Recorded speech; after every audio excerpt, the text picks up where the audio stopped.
Hello and welcome back. My name is Dr. Christopher Gennari.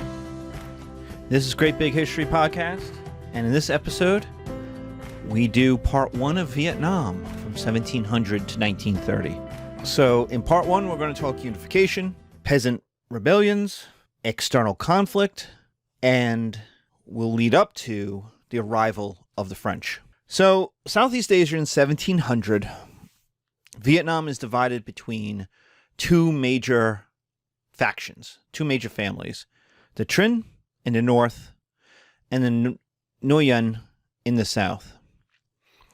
And Vietnam is clinging onto, central and southern Vietnam is clinging onto the coast, with the Laotian highlands to the west, the Khmer Kingdom to the southwest. And so the major part of Vietnam is in the north, on the border with Ming and later Qing China. And so the Trinh in the north dominate the connection to China. So they have Chinese support. They have Dutch support as well. The Dutch are, you use it as a jumping off spot to trade with China. The Nguyen, on the other hand, have Portuguese support. And the Portuguese also, at Macau in southern China, use it as a way stop between Indonesia, between Timor and China. And since the Dutch are in the north, the Portuguese are in the south. So the Portuguese are perfectly willing to give the Nguyen firearms. And that allows them to expand. And unlike northern Vietnam, which has nowhere to expand into, it's got China to the north. It can only go really south. It's got mountains to the west, so it can only really go south. The Nguyen family, Nguyen Dynasty, can go south into the Khmer Kingdom. A combination of conquering and imperialism and colonization, moving more people into the south. And so you get expansion. The Portuguese give the Nguyen firearms. That firearms give them an advantage against the Khmer, different Khmer kingdoms, and the Cham kingdoms in the south along the coast. And the Nguyen win and expand into what we now call southern Vietnam, but it's the southern tip of the Southeast Asian Peninsula. That was the Cham Kingdom. They push back the Khmer. And for the first time, the Viet people, the Kin, defeat Thai armies and push them back. And so if you look at our map, what we start at is a kingdom centered in the north with a southern expansion along a very narrow peninsula, narrow stretch of the Southeast Asian Peninsula, and it's able to push inland into the Khmer kingdoms, so that the second map, if you're looking at the video, it's on the right, shows that the conquest of the Cham kingdom in the south, the pushback of the Khmer kingdoms into the west, gives space to northern Vietnam, to Vietnam for protection. So the Trinh go from being clearly the more successful, richer, better part of Vietnam to live in, to now it's much more even. I mean, the north still has the connection, the direct connection and support of China, of Ming China. So that matters. But the south is able to hold its own.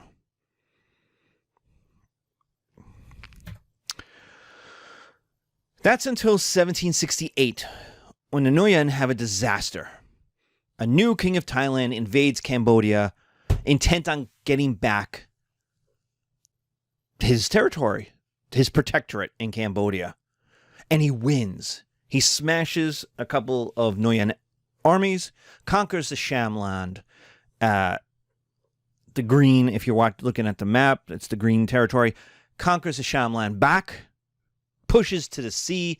This is a humiliation for the Viet people. For the Nguyen dynasty, actually. But it's a humiliation. And so the Nguyen dynasty has to, get back this territory. It makes sense because you have to protect.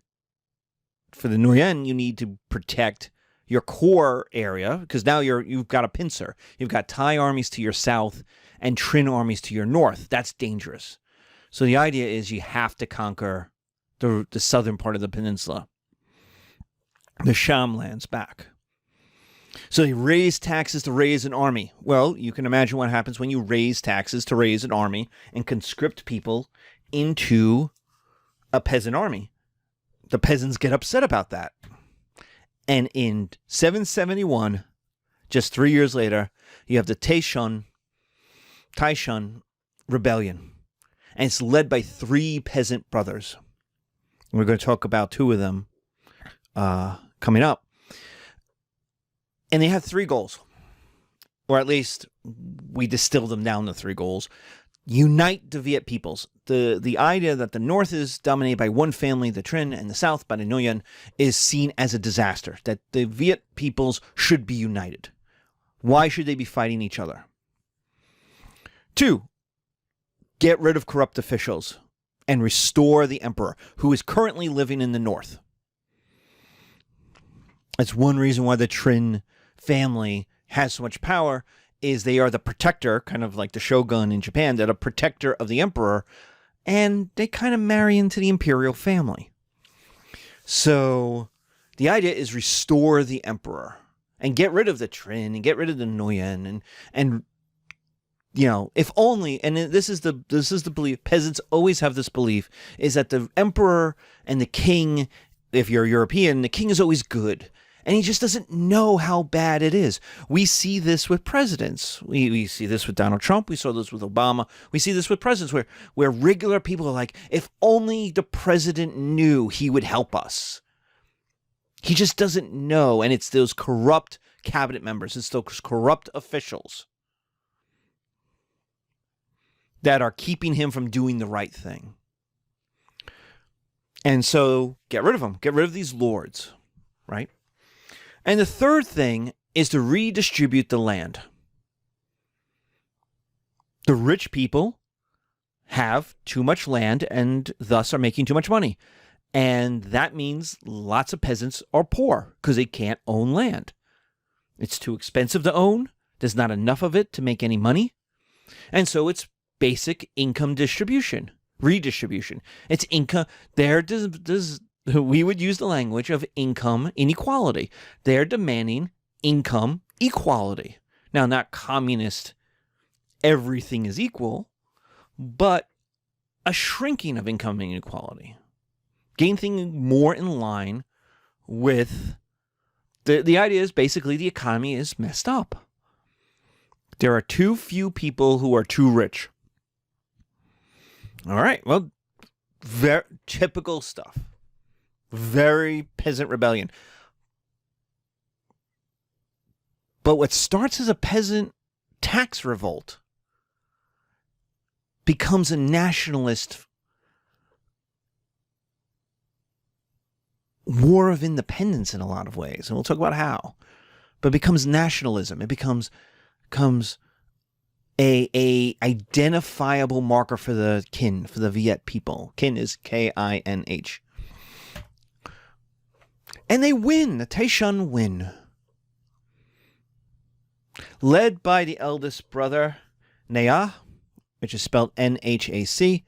Nha, and especially by the military leader, Hui, the second brother.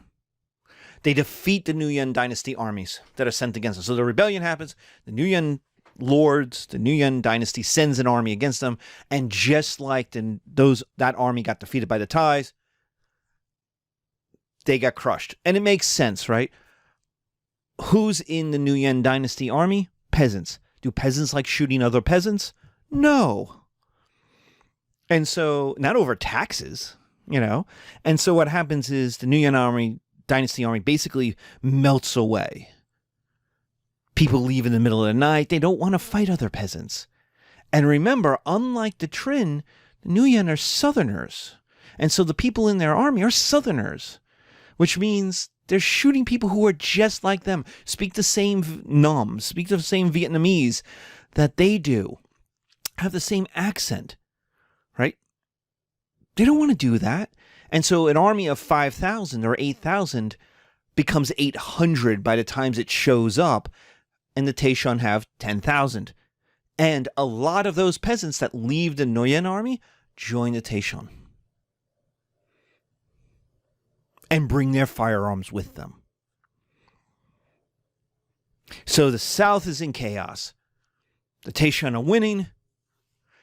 And seeing this, the enemies attack. The Thai king looks at this and goes, hey, I can do something with this. In fact, what happens is he wants to help out the Nguyen dynasty. And the idea is you take over what the Taishan do is murder all the Nguyen.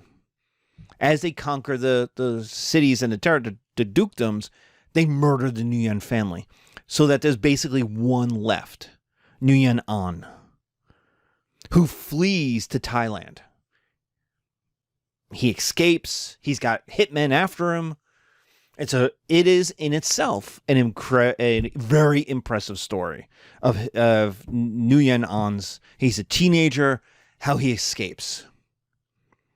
You know, the typical kind of, he hides in a wagon full of hay, you know, that kind of stuff, while the hitmen are after him. Well, the Thai send an army, and the idea is we're going to put Nguyen An back on the Nguyen dynasty throne, and he'll be our guy. We'll own him because he'll owe us. And so the king of Thailand is like, I can conquer southern Vietnam without actually having to conquer southern Vietnam. This is going to be easy. And his armies get crushed. They're far away from home. They're invading a foreign territory. They're now, unlike going to the Sham territories or the Khmer territories, the southern Vietnam territories are not friendly, have never been friendly to Thai armies. There's no love lost there when they enter. Everybody there is an enemy, right? So you have to conquer southern Vietnam, and the Taishan defeat them. Well, then the Trinh invade. The Trinh see this and go, oh, we can't let the Thais conquer it.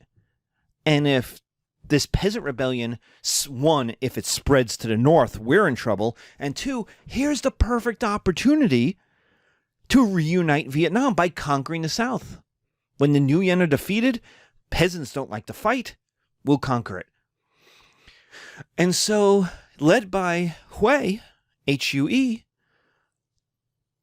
the Taishan armies crush the Thai armies, then turn around, defeat the invading Trinh armies, then invade North Vietnam, intent on themselves conquering and reuniting Vietnam. The Trinh escape to China, to southern China, where they get the emperor to send a Qing army into North Vietnam to help restore the Trinh dynasty, which is their ally. And guess what the Taishan do to that? They conquer the Chinese army. Again, another foreign army with not a lot of friends in the peasantry of North Vietnam. They remember being occupied by the Tang. They don't literally being occupied. It's the stories of the 1,000 years of being occupied by the Chinese. And so when the Qing army shows up, when the southern Chinese army shows up, the Taishan are able, just like against the Thais, to get lots of people motivated to fight against them. It's a victory of liberation. What is our results? Vietnam is reunited. The peasants are free from the rich noblemen, so you get land redistribution. 10,000 acre plantations are now broken up into 100 or 200 acre farms, 100 acre farms, because it's pre-industrial. 50 acre farms. The Taishan emphasize Vietnameseness, kinness. And the major way of doing this, see, the problem is the education system, like in Korea, and to a lesser extent in Japan, is Sinofied. It's Chinese. It's Confucian. It's in Vietnam, it's Chinese Buddhism. It's not the Burma Thai Buddhism. It's Chinese Buddhism. It's Confucianism. And so Chinese is the elite language. It's not the language of the peasant. And so the Taishan are going to cast that aside. No, we're peasants. We're regular folk. We're the regular people. And so they're going to emphasize the Vietnamese, the Nam, N-O-M language. And everything that's powering this, the engine that is powering the Taishan, is nationalism. This is one of our earliest versions of nationalism anywhere in the world. It's usually ascribed to Europe, to nationalism invented in the French Revolution. But here we have a peasant revolution, just like in the French. And so we do get a nationalism, a form of it, that's going to emphasize Vietnamese culture, peasant culture, folk culture, the people's culture, not this elite Chinese imperialism that's been put on top of us. It's Vietnam for the Viet people, for the kin, K-I-N-H. All right. But there's problems. Of course there's problems when the peasants revolt. The first is there's no money. There's no money to raise taxes to pay the armies or to buy the Western weapons. There's no money. The Taishan leadership, Nia and Hue, have no experience leading a bureaucracy. And they just kicked it out. They just kicked out the Mandarins. By eliminating the Trinh, by eliminating the Nguyen, you're getting rid of the bureaucratic class, the people who know how to run things.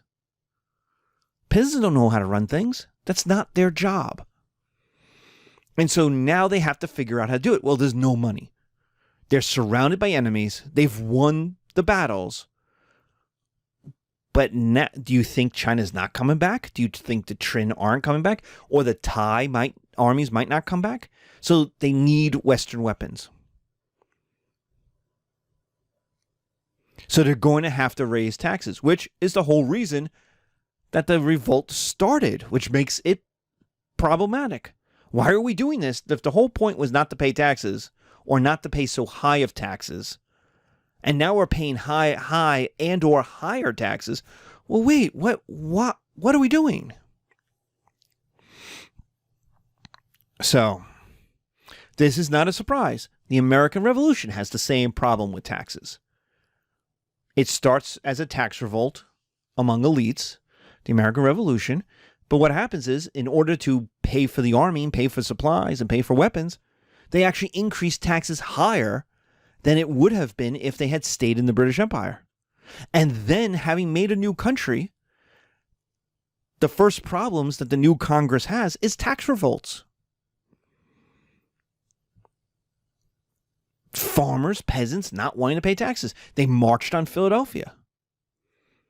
It's the army wanting to get paid, of not having money. So the first thing is there's no money. So they have to raise taxes on the peasants, which upsets the peasants. They need money for weapons. They don't have it. So they have to get it out of these peasants. The second thing is they need troops. Remember, farmers don't want to fight. So you have to motivate them, but you also have to force them if they don't show up. And you know the Chinese can send another army. The Thais can send another army. Nguyen An is out there somewhere. The Trinh are looking to come back. or what's left of the Trinh. And so peasants are forced to leave home. Peasants are forced to join the army, which also hurts your taxes because now they're not farming. So there's your problem. If they're not farming, they can't make money. If they don't make money, they can't pay the higher taxes. But you need them physically in an army to protect your revolution against the counter-revolutionaries and their foreign allies. Nationalism is a problem. Having released nationalism, it is a huge, huge, huge positive. It motivates people. It unites people. And it unites them around culture. The problem is it also makes them violent against non-cultural people, non-cultural allies. And so what you get is murdering of Chinese merchants and settlers, kicking out the Westerners, murdering Westerners, or just refusing to allow them to stay, kicking them out, burning down their factories, burning down their homes, right? That's not going to make the Chinese or French or Portuguese or Dutch happy. But the government needs at least peace with China and an alliance with some of the Europeans. It also releases this energy of hate against the oppressors. So the Taishan murder the Trinh. We already talked about how they murder the Nguyen. They also will murder the former emperor and his son. Remember, the former emperor, the emperor was allied to the Trinh. They murder him. And then they murder the son. All of that means who are you getting your support from? Right? Murdering the Chinese hurts your alliance, any alliance with the Chinese.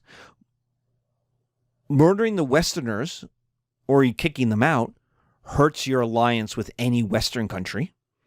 Murdering the Trinh means you lose the nobility in the north. Murdering the Nguyen means you completely lose the nobility in the south.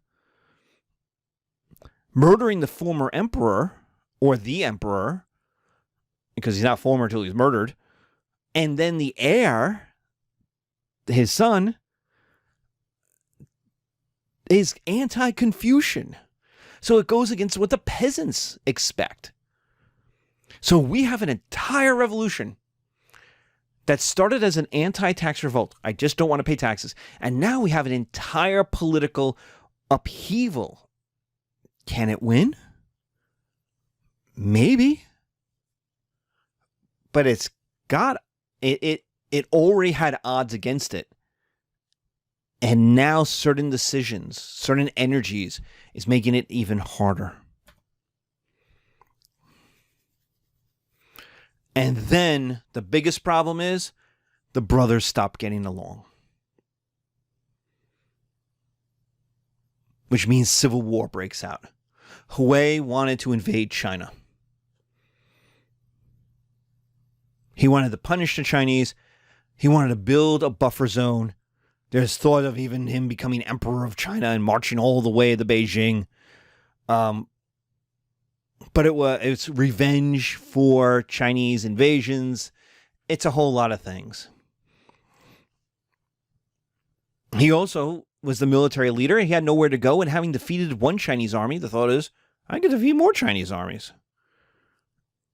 And so it's building a buffer to protect North Vietnam. It's conquering the Chinese and getting revenge. Shoes on the other foot. Meanwhile, his elder brother, Niha, just wants to be left in peace. He won.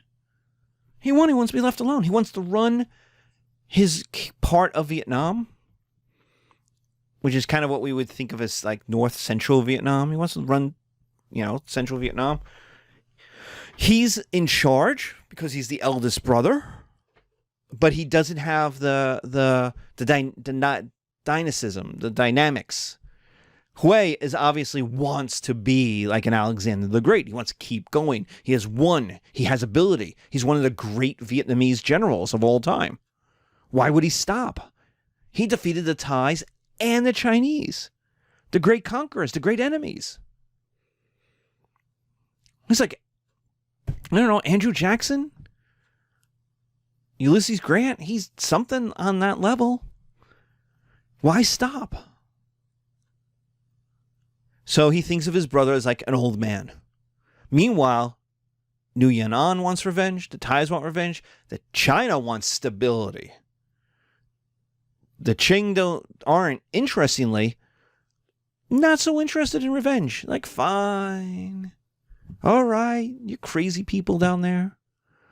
But we want stability. We can't have you murdering people. And the Westerners want trade. So being kicked out doesn't make them very happy with the Taishan. And so what does all this mean? More war. It means more war. And who wins? Not the Taishan. The restitution wins. Nguyen An, the one survivor of the massacres of the Nguyen lords, of the Nguyen dynasty, who had fled to Thailand. He's going to win by 1802. He's going to declare himself Emperor Gilong. And this dynasty, his dynasty, will run a united Vietnam until 1945.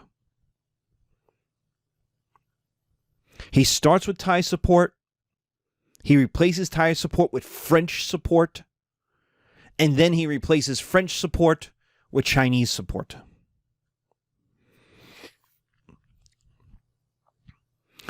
The goal, bring back the Chinese Confucian order. Go back to the way things were. He's a conservative. Why? Why is he conservative? Things were good when the way things were. He wants to make Vietnam great again, which means make Vietnam 1750 again for him. He wants to bring back the Confucian order. Why? Because part of the Confucian order is you don't revolt against your betters. You listen to the people above you. This is why Confucianism always comes back, no matter who wins in China, in Vietnam, in Japan, in Korea. Confucianism always comes back as a cultural capstone because it works. The peasants buy into it. The peasants accept it because it's tradition, but it works for the leadership. So when the Qing conquer the Ming, the Qing aren't Manchus. They are not Chinese, but they are not Han Chinese. But what happens is they say, oh, whoa, we'll keep Confucius, of course, because Confucius says don't revolt. Now, one of the things they do is build cities, defenses of what Gilong does, Nguyen An does, is create urban defenses based on the French model. He actually brings in French architects and French engineers to redesign cities to make them much more difficult to capture. One of the things that Taishan were able to do is lots of cities didn't have walls or they had permeable walls, and they were easily able to capture them. They weren't able to withstand, they weren't besieged. You could roll into them. And so what Emperor Gilong does is bring in the French to help build his cities. Not build the cities themselves, but build the defenses around their cities. So that suddenly Vietnamese cities, unlike any other city really in the East Asian world, look like French, Dutch, Western German defensive cities. With mounds and hills and porticos. There's all kinds of, so that you have to capture the city, you just can't charge it. You have to lay siege to it. You have to build trenches. You have to go line by line by line. Why? This is expensive. The Gilong is one. He came back. He won with a combination of Thai, French, and Chinese help.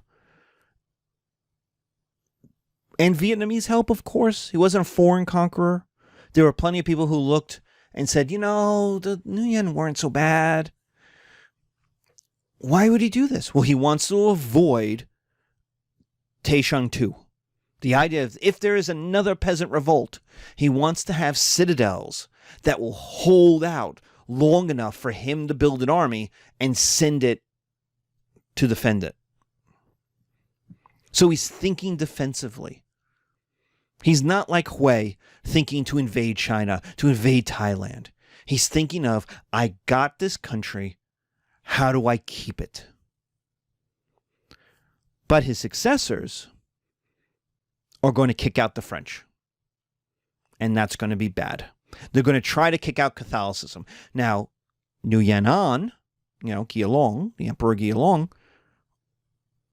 he brings the Chinese in.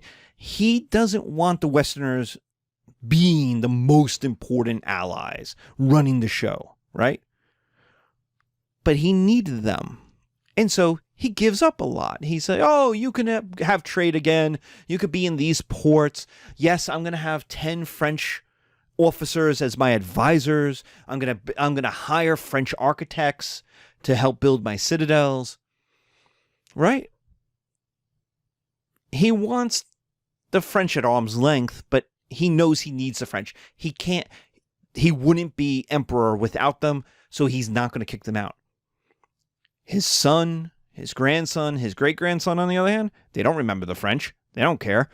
And remember, the Chinese influences also come back. The Qin are kicking out the Europeans. Japan has completely closed itself to Europeans, or 95% closed itself to Europeans. And so, why would you be different? The Westerners just want the money. They're a problem. Their Catholicism is not Vietnamese. It's not East Asian. It's not Eastern learning. And so they want to kick out the Catholicism too. They see it as corruption. This Western foreign philosophy that's infecting our good people. What they want to do is purify Vietnam like Qing China. These are Gilong's successors, right? In the 18 teens, 1820s, 1830s, right? 1840s, 50s. How do you think the French are going to feel about that?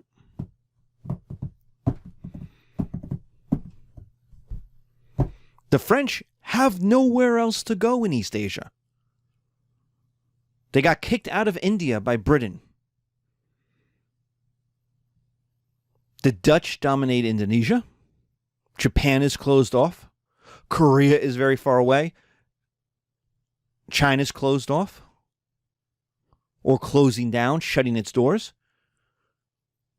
The only place the French had was Vietnam. And now these quote-unquote allies, who wouldn't even be in charge if it wasn't for French guns, French officers, French support, are going to turn their backs on us.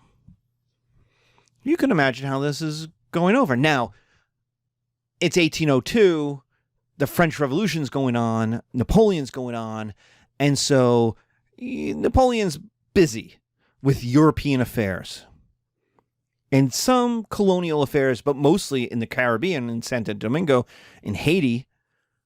That's worth way more than trade with Vietnam.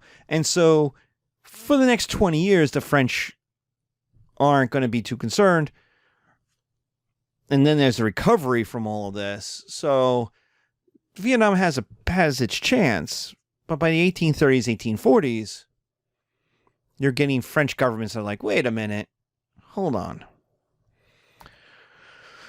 This period, now let's talk about the Taishan culturally.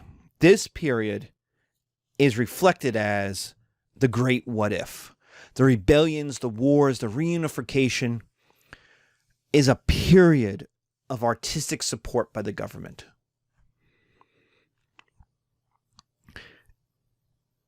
At the time, it's an emphasis. During the Taishan, there's an emphasis on Vietnamese culture. And so there's support for artists, for musicians, for poets. In the after period, it becomes, because the Taishan was a peasant revolution, it becomes a folk tale. It becomes a what if. It becomes, remember when we didn't have these kings and lords and emperors telling us what to do.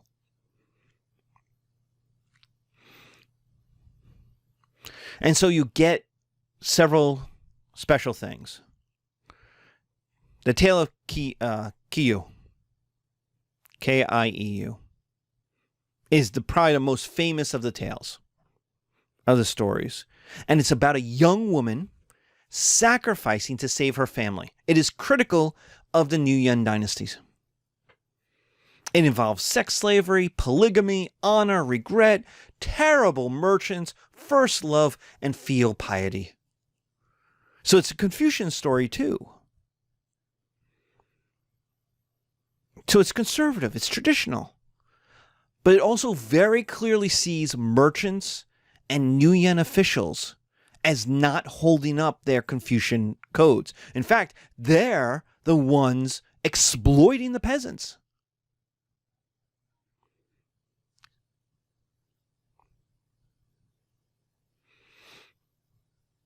And so this is a peasant story of peasants being honorable in a world that treats them badly.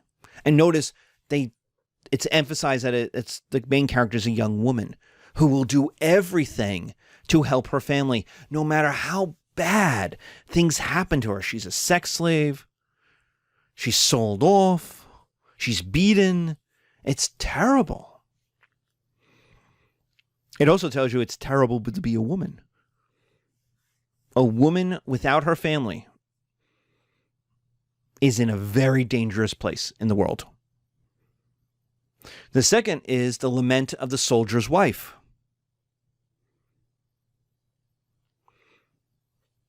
Well, we just talked about 20 years of war.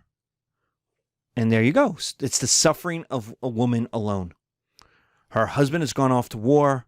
And so it's how war destroys family bonds. Again, very Confucian. You can't have a Confucian hierarchy if the men are away at war. You have to remember, Confucius is anti-war. He is writing in a warring states period where Chinese people were murdering each other. He doesn't like war. And so, again, Lament of a Soldier's Wife is an anti-war story. And it pits it of male glory versus family bonds.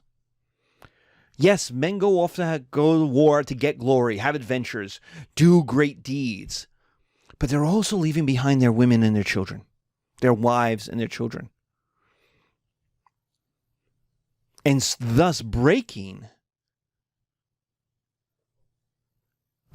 filial family piety connections. The kind of most interesting thing is the erotic poetry of a poetress, Hoan Hung.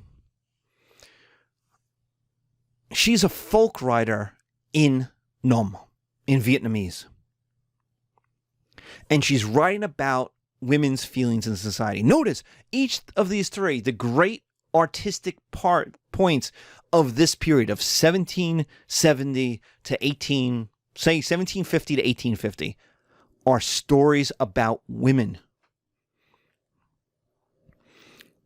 Two are women in danger, but one, the erotic poetry of Hoan Hung, is about women empowered in their bodies, in their emotions, in their love.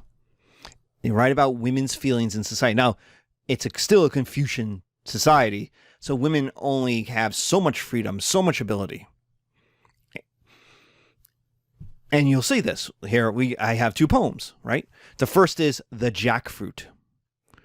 My body is like a jackfruit swinging on a tree. All right, well, there we go. We have our analogy. My skin is rough. My pulp is thick. Okay. Dear Prince, if you want me, then pierce me upon your stick. Whoa, whoa. That's a lot for 1799. But, dear Prince, if you want me, then pierce me upon your stick. Don't squeeze. I'll ooze and stain your hands. Holy shnikes. This is poetry written by a woman about sex, about women. Whoa! My body is like a jackfruit swinging on a tree. My skin is rough, my pulp is thick. Dear prince, if you want me, then pierce me upon your stick. Don't squeeze. I'll ooze and stain your hands. The jackfruit. Then she's got one called premarital pregnancy. Because I pitied, so we have already from a woman's point of view, because I pitied, this happened. Well, we know from the title, this is pregnancy. Because I pitied, this happened. I wonder if he knows. Our match had not begun when fate intervened. The sin he will have to bear for 100 years. Right now, love's burden is all mine. Does that sound like it's going to be a happy relationship?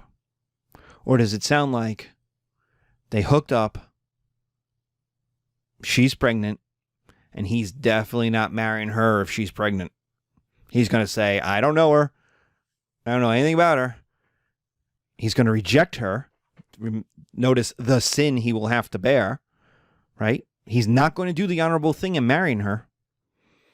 So he'll have to live his entire life knowing what he did was wrong.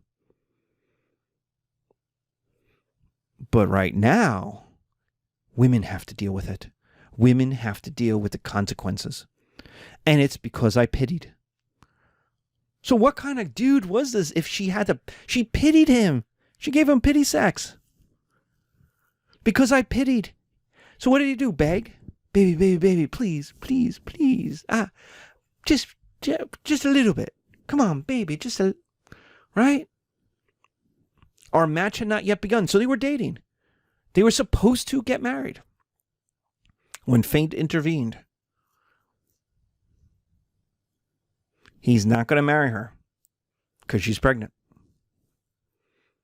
So she's going to be alone, and she's going to have to carry this by herself.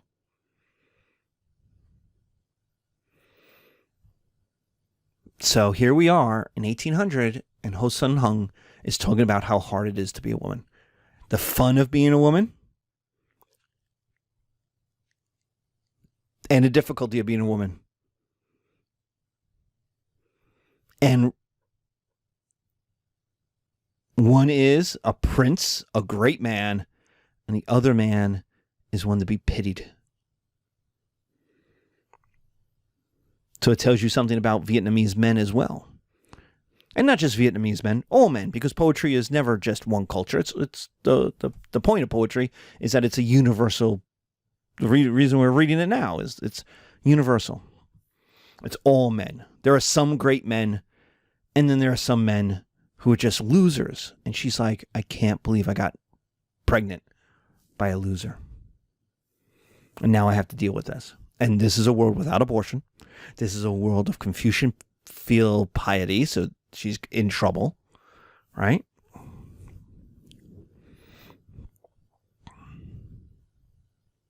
You know, she's going to dishonor her family, her father. So our three tales are telling you, even though there's a romanticism to this period, it's also telling you how hard it is for people, how hard it is for peasants. And then the French arrive. And unlike in 1800, where it's a few hundred people and mostly advisors or a couple hundred merchants, starting in the 1850s, 1860s, especially into the 1870s, the French arrive. And they aren't going to leave. And that will be part 2 of our Vietnam lecture. Thank you.